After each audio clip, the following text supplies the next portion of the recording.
प्रजाम् चन्द्रां हिरण्मयीं लक्ष्मीं जातवेदो महावः ताम आवह जातवेदो लक्ष्मीमनपगामिनीम् यस्यां हिरण्यं विन्देयं गामश्वं पुरुषानहम् अश्वपूर्वां रथमध्यां हस्तिनादप्रबोधिनीम् श्रियं देवीमुपह्वये श्रीर्मा देवी जुषताम् कासोस्मितां हिरण्यप्राकाराम् आर्द्रां ज्वलन्तीं तृप्तां तर्पयन्तीम् पद्मे स्थितां पद्मवर्णां तामिहोपह्वये श्रियम् चन्द्रां प्रभासां यशसा ज्वलन्तीं श्रियं लोके देवजुष्टामुदारां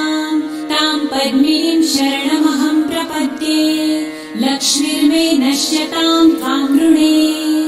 आदित्यवर्णे तपसोऽधिजातो वनस्पतिस्तव वृक्षोऽथ बिल्वः तस्य फलानि तपसानुदन्तु मायान्तरायाश्च बाह्या अलक्ष्मीः उपैतु मां देवसखः कीर्तिश्च मणिना सह प्रादुर्भूतो सुराष्ट्रेऽस्मिन् कीर्तिमृद्धिं ददातु मे शुत्वपासामलां ज्येष्ठाम् अलक्ष्मीं नाशयाम्यहम् अभूतिं समृद्धिं च सर्वानिर्णुद मे गृहात् गन्धद्वारां दुराधर्षां नित्यपुष्टां करिषिणीम् ईश्वरीं सर्वभूतानां तामिहोपह्वये श्रियम्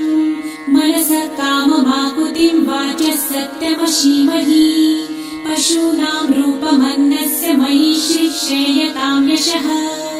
कर्दमे प्रजाभूता मयि सम्भव कर्दम श्रियं वासय मे कुले मातरं पद्ममालिनीम् आपसृजन्तु सिद्धानि चित्रितवस मे गृहे निज देवीं मातरं श्रियं वासय मे कुले आर्द्रां पुष्करिणीं पुष्टिपिङ्गलां पद्ममालिनीं चन्द्रां हिरण्मयीं लक्ष्मीं जातवेदो महावः आर्द्रां यकरिणीं यष्टिं सुवर्णां हेममालिनीं सूर्यां हिरण्मयीं लक्ष्मी जातवेदो महावः ताम आवह जातवेदो लक्ष्मीमनपगामिनीम् यस्यां हिरण्यं प्रभुतं गावो दासोऽश्वान् विन्देयं पुरुषानहम् यः शुचिः प्रयतो भूत्वा जिहुयादाजमन्वहम् सूक्तं पञ्चदशर्च च श्रीकामः सततं जपेत् पद्मानने पद्म उरु पद्माक्षी पद्मसम्भवे तन्मे भजसि पद्मक्षी येन सौख्यं लभाम्यहम् अश्वदायै गोदायै धनदायै महाधने धनं मे लभतां देवी सर्वकामांश्च देहि मे पद्मानने पद्मविपत्रे पद्मप्रिये पद्मदलायताक्षी विश्वप्रिये विष्णुमनोनुकूले त्वत्पादपद्मं मयि सन्निधस्त्वम्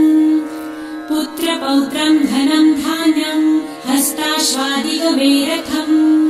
प्रजानां भवसि माता आयुष्मन्तं करोतु मे धनमग्निर्धनं वायुर्धनं सूर्यो धनं वसु धनमिन्द्रो बृहस्पतिर्वरुणं धनमस्तु मे वैनतेय सोमं पिबतु वृतः सोमं धनस्य सोमिनो मह्यं ददातु सोमिनः न क्रोधो न च मात्सर्य न लोभो नाशुभामतिः भवन्ति कृतपुण्यानां भक्तानां श्रीसूक्तं जपेत् सरसिजनिलये सरोजहस्ते धवलतरां सुखगन्धमाल्यशोभे भगवती हैवल्लभे मनोज्ञे त्रिभुवनभूतिकरी प्रसीद मह्यम् विष्णुपत्नीं क्षमां देवी माधवी माधवप्रियां लक्ष्मीं प्रियसखीं देवीं नमाम्यच्युतवल्लभाम् महालक्ष्मीं च विद्महे विष्णुपत्नी च धीमहि